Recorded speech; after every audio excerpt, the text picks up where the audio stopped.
Hi, welcome back. I wanted to give you a bit of help on some of the exercises for Unit 1, just to help you continue to learn how to use R.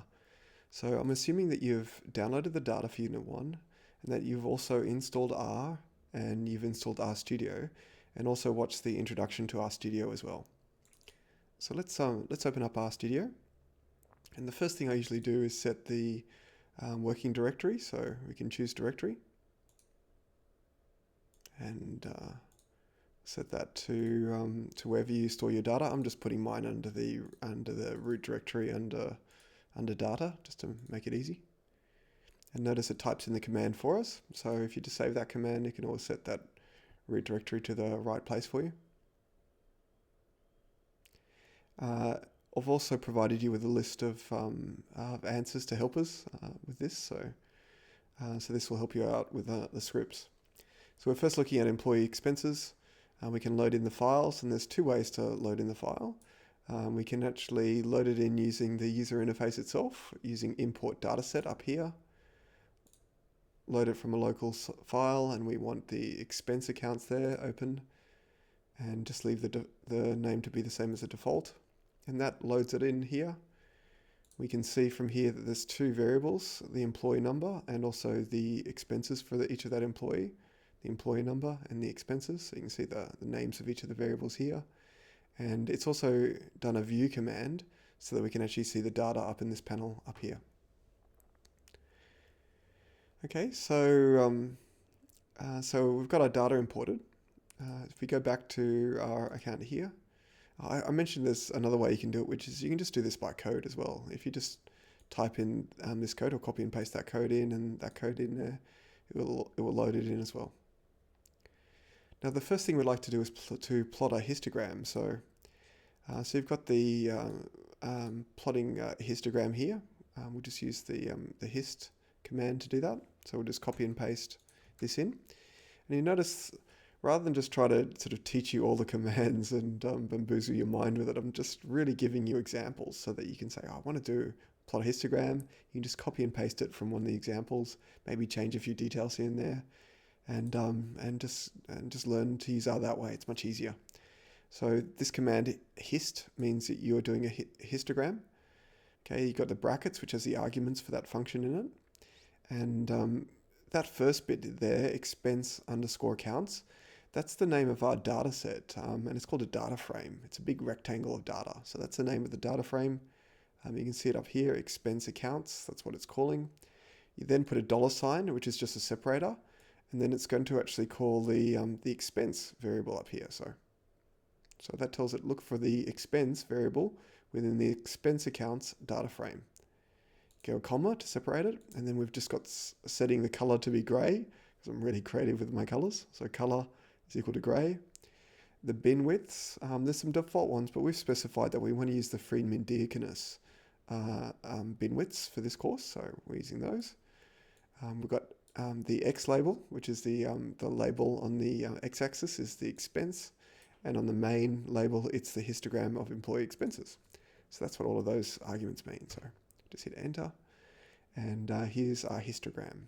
And remember, you can sort of export that to a variety of different formats and then put that into a report or a PowerPoint presentation or something like that.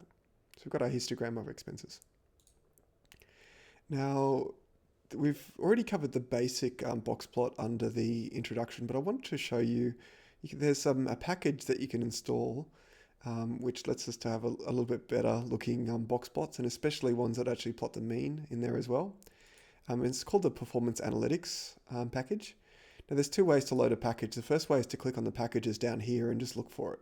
Look for Performance Analytics. I've already got it installed, so you can just do that to load the Performance Analytics there. But you can also just use the code that I've got here, which is install the packages. I'm not sure what it'll do if it's installing it twice. Error, because it's already got it installed, but you could also just, if you haven't installed it already, you can just type in that command. And if there's a package that's not in the list here, it'll actually search for it. So you can type in the name of any package you like into the install command here. So you can just go install.packages brackets and then put whatever you want in there, and it'll try to download it from from online.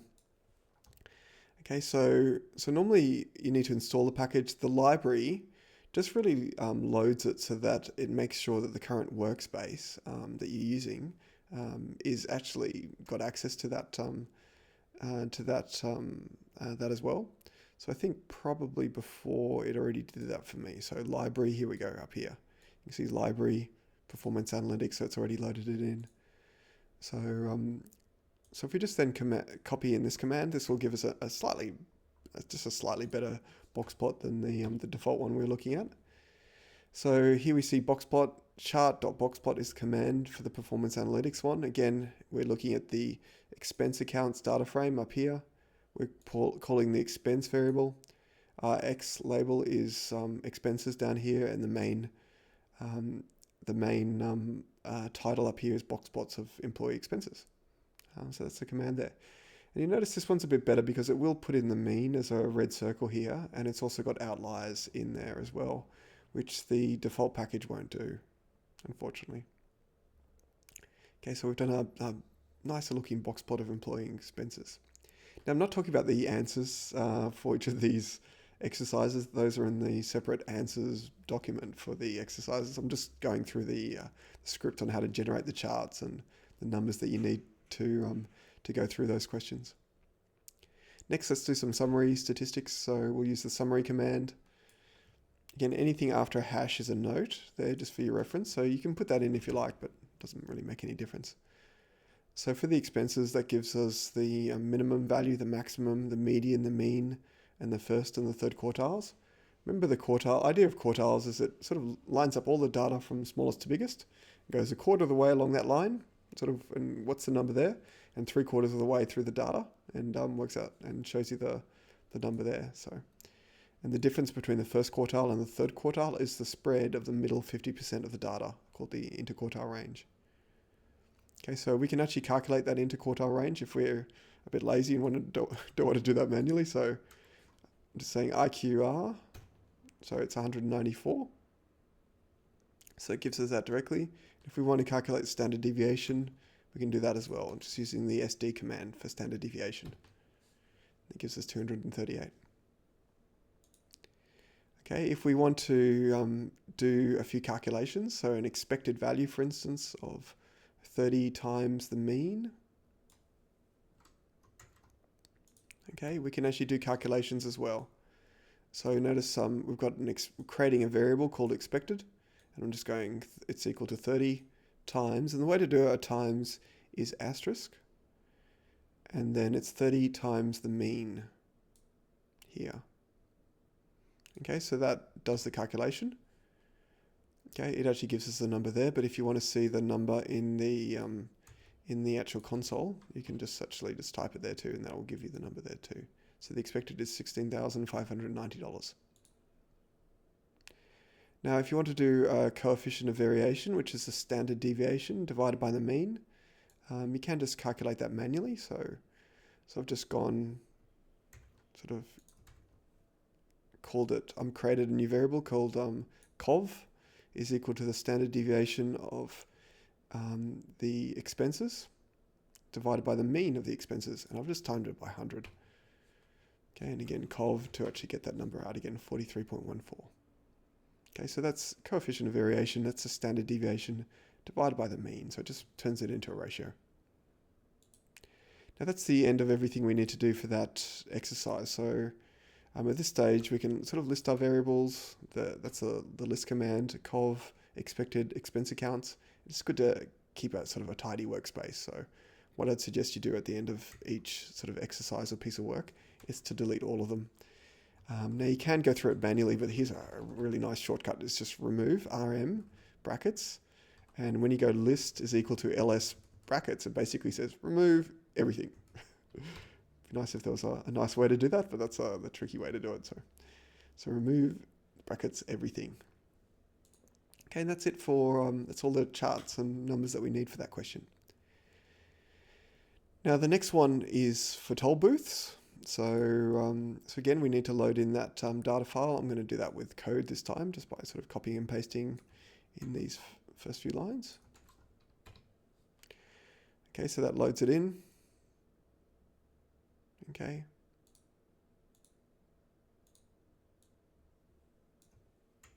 Should have viewed it. It's not view, toll, booth, capital V. I'm going to correct that now in my list. It's capital V. So equals to toll underscore booth. Actually shows it up there as well. Okay, plot the histogram. Now this time I'm going to try to show you how to do some bin widths that we're setting, that we're deciding what the bin widths are, rather than using the Friedman-Deaconess ones, because sometimes you might want a nice rounded number here. So what I'm doing is creating here a new variable called bins.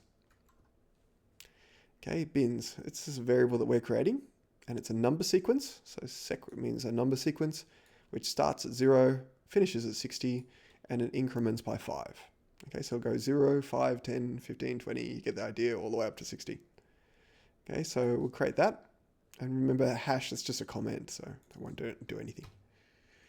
So we've now created a new variable called bins, and we can now do our histogram command here, which grabs the data from the toll booth data frame, and we want the arrivals variable within that.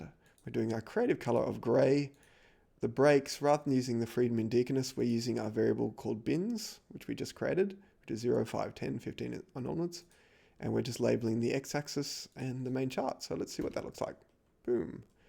So that's one way to sort of create sort of nice, even bins if you'd like to ignore the Friedman-Deaconess, because sometimes those Friedman-Deaconess bins can be a bit weird. Okay, so we've got our histogram there. Again, make sure you've got the performance analytics library loaded up. We've already done that previously, so we'll just do the chart here. And so we've got our box plots. Okay, those arrival times. Now again, I'm not going to go through the interpretation of this, that's for the answers. And at the end of it, we'll just dump all of these data frames. Okay, so remember, the thing is with R, it doesn't look very user-friendly, and a lot of people aren't used to programming these things in sort of typing in commands. But the nice thing about it for a course like this is that if we're trying, well, for starters, Excel doesn't do a lot of this stuff anyway. But if we're trying to use Excel, depending on which version you're running, and like, it's all quite different, and then having to work out, okay, I need to click here, then click there, it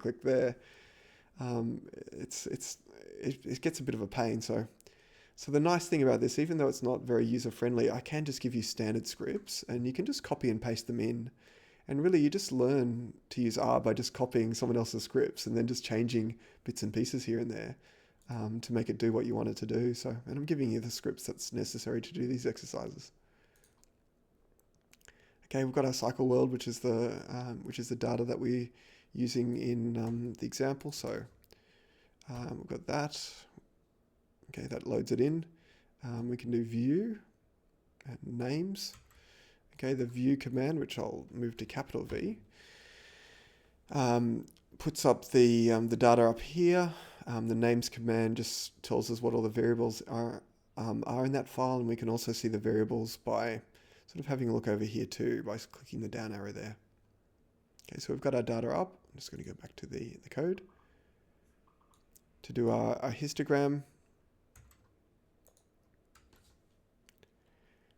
I'll just turn my my Slack off. Okay, so we've got a histogram of the customer ages using the Friedman-Deaconess equation. We've already loaded up performance analytics, so we won't reload that again. And we've got a box plot there with our X label and the main chart up there, the main title up there, and it's calling the age. So it's a box plot of ages. Got our summary statistics. Remember, the summary command unfortunately doesn't do standard deviation and things like that, so we need to do that manually. Interquartile range, standard deviation. For part B, you can use exactly the same code as part A, but just replace the variable with income, and that will work fine. So I'll let you do that yourself. Okay. Actually, I've done that for you. How kind am I? So you've got it there as well, but it's not that difficult. Now for part C, histograms, again, we're going to create our own bin widths here rather than using the Friedman-Deaconess. So here we're creating some bins of a sequence of numbers between 0 and 7, incrementing by 1. So that will give us 1, 2, 3, 4, 5, 6, 7. So it gives us a new one. Okay, so we've created bins there. We're going to do a histogram of the number of trips per week. Okay, now the reason why I did sort of increments of 1 there, it's sort of nice to see the count of each of those. Okay, now, so we've got our histogram there. Now, for part D, we want a histogram of the miles per week, and Friedman-Deaconess works fine there, so I'm just going to use that. Okay, you could use Friedman-Deaconess for the previous ones too, but I just found the bin widths were a bit weird. For part D also, I've got here a box plot of the miles per week. So again, you just copy the code straight in, and it should just work for you. So we've got our box plot, got the median and the mean, got the spread of the middle 50% of data, the interquartile range. You've got the two tails, which extends up to 1.5 times the interquartile range. We've got the outliers outside that, and the summary statistics.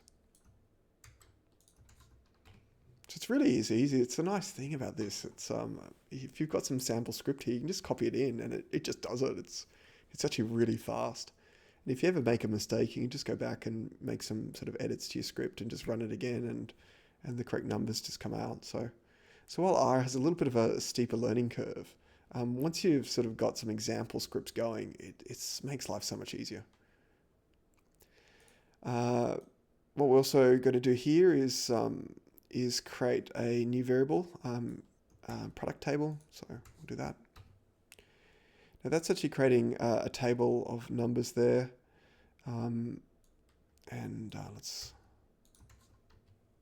Okay, so what we've got here is a table of numbers. So it's 1, 2, 3, 80, 61, 39. Okay, so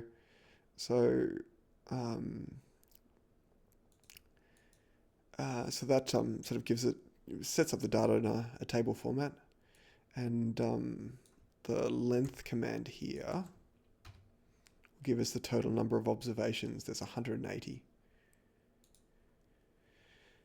Okay, now for part F, if we're doing side-by-side box plots, then I can't, for that performance analytics with the nice box plots, I can't work out how to make that do side-by-side. So if you can work that out, please tell me, because I can't get it to do side-by-side box plots. So I'm just going to use the standard box plot command here, and you can see sort of these box plots. And again, this one, it's got the outliers, but it doesn't have the mean, so it's not quite as good, but will suffice here, so should be fine. So we've got our sort of our different box plots there for different product lines and different ages there. Okay, now with the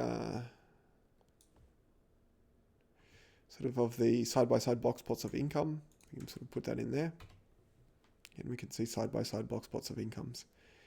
And remember, the rule with side-by-side box plots is that it's a pretty rough way of checking whether there's a statistically significant, like a significant difference between two groups. If the boxes of two groups don't overlap at all, so see how this box here doesn't overlap at all with these two boxes over here, in terms of the in terms of people's incomes, that's really strong evidence that there's a significant difference between the customers who buy sort of product 3 and the customers who buy products 1 and 2. We'll do more sophisticated tests later on in the course though, using regression, but this is a really rough visual test that we can do to see whether there's a significant difference between two groups. That's the end of the question, so let's dump all the variables and clean up the workspace. Boom, that gets rid of everything up there, and we can just leave these, but you can sort of go through them one by one.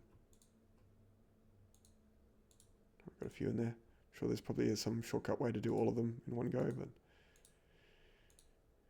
can probably leave the rest. No, well, whatever, we'll leave the rest.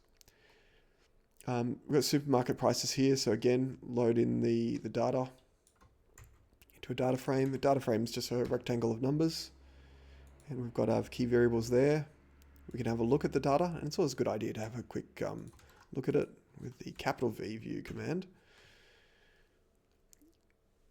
Okay, so we've got we can have a quick look. See, we've got supermarket price, supermarket 2 price, and the differences.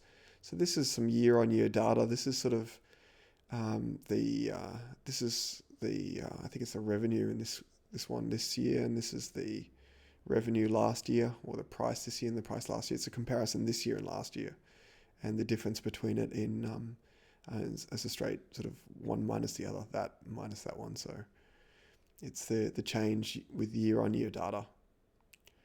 Okay, so okay, let's plot a histogram. Okay, so that's looking at the price differences year on year. We can do a box plot. Okay, looking at those price differences as well. 0 means that there's no change year on year in the price. So we can see that there seems to be an upward shift in the prices there. We can do our summary statistics. Again, just copy and paste. I'm just copying and pasting it in. Don't need to type these out manually each time. We can do our box plots. So that gives us our minimum, median, mean, maximum, and the first quartile, third quartile, and the difference between the two is the spread of the middle 50% of the data. We can type in the box plot sort of command, just copy and paste that in. Oops. And again, we've got our 2 groups there, and we can see that the boxes overlap. And that's it. So clean up our workspace. Okay, and exercise 8 and 9 are up to you to do in your assignment. Question exercise 10 is we're doing some scatter plots there, which you haven't done before. So we're just going to look at some stock prices for Google against the NASDAQ composite index, a bit of a finance issue. Have a look at the data with a capital V. I did change that in my example script. Okay, so we've got some dates, we've got the Google stock price, we've got the NASDAQ stock price, and we've got the Google returns and the NASDAQ returns. And the returns are just calculated as the percentage change week on week. And it's week. You can see it's weekly data here because the date increments by 7. Okay, so if we want to plot a box plot just to visualize sort of Google returns and the NASDAQ composite index returns, then probably should have labeled these, but you've got Google's returns down the bottom here, the NASDAQ composite index up the top there. An individual stock normally has a much higher variability than an index because an index is an average of lots and lots of different stocks. So we can do average returns for average weekly returns for Google and NASDAQ as a calculation using the mean command, and it's just looking for the Google NASDAQ sort of data frame and then the Google return. So this is the average weekly return is 0.64% for Google, and it's 0.15% over that period for the NASDAQ composite index. Normally we think of returns as per annum returns. So what I've just done here is I've gone 1 plus the average weekly return to the power 52. So just sort of, and then minus 1 to get rid of the 1 at the start.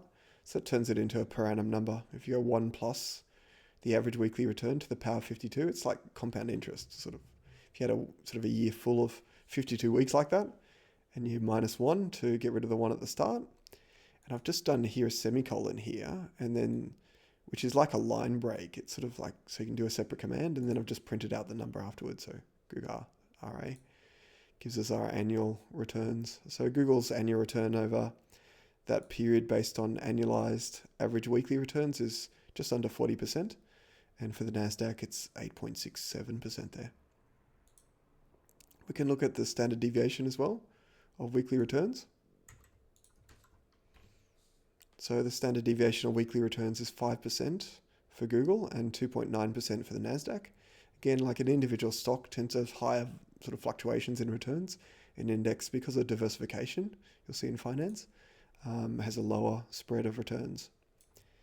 Now, to annualize if you've got a standard deviation on weekly data, to annualize that, you actually need to multiply it by the square root of 52. The reason for that, maybe just trust me on it, that's how you do it.